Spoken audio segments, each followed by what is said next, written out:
Hello, in front of me I've got Nubia Red Magic 5S. In this video I'll show you how to manage Google Pay app. In the beginning, let's enter Google Pay app. Tap Get Started. And from the homepage of Google Pay, you can add payment method and different types of cards.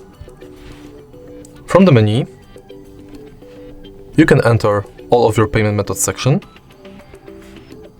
You can check list of participating banks.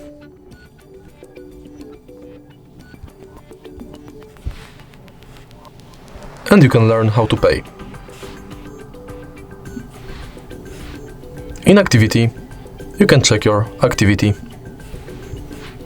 Then we've got settings, where you can enable or disable email updates, Gmail imports, personalization within Google Pay, purchase notifications, updates about your passes, offers and tips, and you can edit your account info. Then we've got contactless setup, where you can set payment method, check if NFC is on, if Google Pay is set as your default, if you've got a lock screen set, and if your phone meets security requirements. Next we've got help and support, send feedback, and in the end, we've got access to our Google account. And that's it. If you find this video helpful, please leave like, comment and subscribe.